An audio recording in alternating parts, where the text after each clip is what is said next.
किसी भी देश के लिए उसके राष्ट्राध्यक्ष की सुरक्षा एक अहम मुद्दा होता है, जिसमें उस देश की सुप्रीम और सबसे काबिल फोर्स लगाई जाती है। अब आपके जहन में यह सवाल आएगा कि दुनिया भर में सबसे ज्यादा किस देश में और किस देश के राष्ट्राध्यक्ष की सुरक्षा पर काम किया जाता है। तो इसका जवाब है यूएसए, यानी संयुक्त राज्य अमेरिका। जी हां, अमेरिका के राष्ट्रपति की सुरक्षा पढ़ने, सुनने और देखने में बेहद दिलचस्प है, क्योंकि सबसे बड़ी अर्थव्यवस्था, सबसे बड़े मिलिट्री बेस, सबसे अधिक परमाणु शक्ति संपन्न और सबसे ताकतवर सेना के कमांडर की सुरक्षा आसान बात नहीं है। अमेरिका के राष्ट्रपति जब विदेश यात्राएं करते हैं तो भी ये सुरक्षा उतनी ही अभेद्य होती है जितनी कि अमेरिका में रहती है। इस रिपोर्ट में हम आपको बताएंगे कि सबसे ताकतवर देश अमेरिका के राष्ट्रपति की सुरक्षा कैसे होती है। नमस्कार, मेरा नाम है अभिषेक पांडे और आप देख रहे हैं डेली लाइन। अमेरिका के राष्ट्रपति की सुरक्षा का जिम्मा सीक्रेट सर्विस के हाथों में होता है। सीक्रेट सर्विस अमेरिका के राष्ट्रपति, उपराष्ट्रपति और उनकी गैर मौजूदगी में संबंधित पद पर बैठने वाले व्यक्तियों और उनके परिवार वालों की सुरक्षा करती है। सीक्रेट सर्विस का काम तब और बढ़ जाता है जब राष्ट्रपति को विदेश दौरे पर निकलना होता है। सीक्रेट सर्विस को उस देश के हिसाब से सुरक्षा का खाका तैयार करना होता है। अमेरिका के राष्ट्रपति का जिस भी देश में दौरा होता है, वहां सीक्रेट सर्विस पहले ही पहुंच जाती है। इसे ASG यानी एडवांस सर्वे ग्रुप कहा जाता है, जिसमें secret service, military, white house managers और प्रेसिडेंट के स्पेशल एजेंट होते हैं। ये ASG एयर ट्रैफिक से लेकर राष्ट्रपति के सभी पॉइंट्स तक की सुरक्षा की समीक्षा करती है। ASG लोकल पुलिस और उस देश की सुरक्षा एजेंसियों के भी संपर्क में रहती है और हर संभावित खतरे को जांचती परखती है।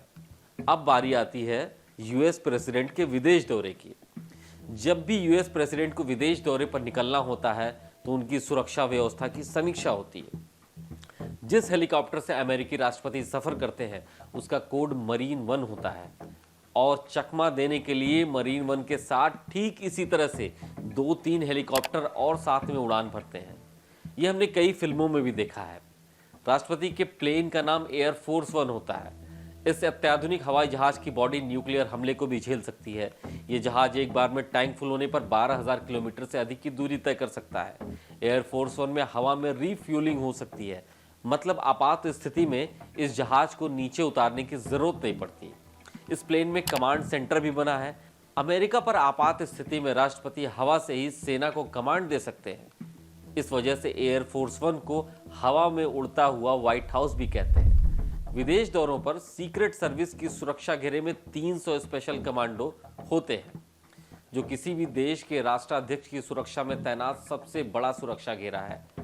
अमेरिकी राष्ट्रपति जब विदेश दौरे पर होते हैं तो उनके काफिले में 50 से अधिक गाड़ियां भी शामिल होती हैं। इन गाड़ियों को अमेरिका के ग्लोब मास्टर एयरक्राफ्ट से उस देश में पहुंचाया जाता है। अमेरिकी राष्ट्रपति के काफिले में काले रंग की लिमोजीन कार होती है, जिसे बीस्ट कहते हैं। ये अक्सर हमने वीडियो और तस्वीरों में देखा है। बीस्ट कार एक अत्याधुनिक कार है जो पूरी तरीके से सुरक्षा उपकरणों से लैस होती है। इस कार पर हल्के मिसाइल हमले का भी कोई असर नहीं होता। इस बेहद अत्याधुनिक और सुरक्षित कार में अत्याधुनिक कम्युनिकेशन सिस्टम, साथ ही मेडिकल सपोर्ट सिस्टम भी तैनात रहता है। धरती हो या आसमान हो, और तो और सैटेलाइट से अमेरिका के राष्ट्रपति के काफिले पर नजर रखी जाती है।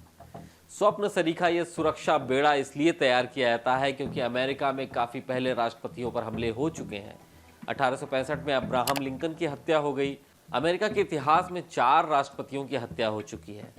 अब्राहम लिंकन के बाद 1881 में जेम्स गारफील्ड, 1901 में विलियम मैकिनले और 1963 में जॉन एफ कैनेडी की हत्या हो चुकी है। इन हमलों के बाद अमेरिकी राष्ट्रपति की सिक्योरिटी कड़ी और मजबूत होती गई। आज की वीडियो में बस इतना ही। ये वीडियो आपको कैसे लगा हमें कमेंट सेक्शन में ज़रूर बताएं।